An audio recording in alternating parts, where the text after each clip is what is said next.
ഇത്രയധികം ചെലവ് വരുത്താതെ ആ വിഷയം കൈകാര്യം ചെയ്യാമായിരുന്നു. അതാണ് പറഞ്ഞത്. അതിനെ സംബന്ധിച്ച് അവർ ചില ചോദ്യങ്ങൾ ഉന്നയിച്ചിട്ടുണ്ട്. ആ കാര്യങ്ങൾക്ക് പ്രതിപക്ഷ നേതാവും മുൻ പ്രതിപക്ഷ നേതാവും അതിനെ സംബന്ധിച്ച് ശരിയായ രീതിയിൽ മറുപടി പറഞ്ഞിട്ടില്ല. അതാണ് ഞങ്ങൾ സഹകരിക്കാത്തത്.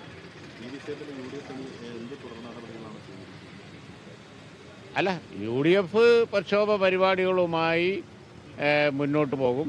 അത് സംബന്ധിച്ച് ഗവൺമെൻറ് ജനങ്ങൾക്ക് തൃപ്തികരമായ ഒരു ക്ലാരിഫിക്കേഷൻ നടത്തുന്നതുവരെ പ്രക്ഷോഭ പരിപാടികളുമായി മുന്നോട്ട് പോകും എന്നാണ് ഇതുവരെ തീരുമാനിച്ചിട്ടുള്ളത്.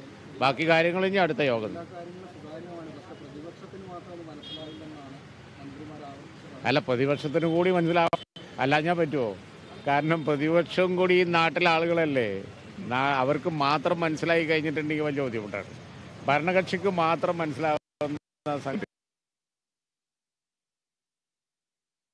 പോയാൽ ശരിയാവില്ല. പ്രതിപക്ഷത്തിനും കൂടി മനസ്സിലാകുന്ന രീതിയിൽ, നാട്ടുകാർക്ക് മുഴുവൻ മനസ്സിലാകുന്ന രീതിയിൽ പറയണം.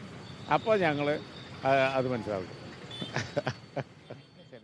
ക്യാമറ ഫോൺ വിഷയങ്ങളിലുള്ള പ്രതികരണമാണ് അദ്ദേഹം നടത്തിയത്. പ്രതിപക്ഷം ഉന്നയിച്ചിട്ടുള്ള ആക്ഷേപങ്ങളുണ്ട്, വിമർശനങ്ങളുണ്ട്, ആരോപണങ്ങളുണ്ട്. അതിലൊന്നും തന്നെ കൃത്യമായ രീതിയിലുള്ള ഒരു മറുപടി സർക്കാരിൻ്റെ ഭാഗത്തുനിന്നും ഉണ്ടായിട്ടില്ല. അത് ഉണ്ടാവേണ്ടതുണ്ട്. ഭരണപക്ഷത്തിരിക്കുന്നവർക്ക് മാത്രം മനസ്സിലായാൽ പോരാ. അത് പ്രതിപക്ഷത്തുള്ളവരും ഈ നാട്ടിൽ ജീവിക്കുന്ന ജനങ്ങൾ തന്നെയാണ്. അവർക്കും അക്കാര്യങ്ങളിൽ കൃത്യമായ രീതിയിലുള്ള ബോധ്യമുണ്ടാവണം എന്നുള്ളതാണ് കുഞ്ഞാലിക്കുട്ടി പ്രധാനമായും ഉന്നയിച്ചത്. ഉണ്ണിയിലേക്ക് തന്നെ തിരികെ മടങ്ങി വരികയാണ്. ഉണ്ണി, തുടരാം.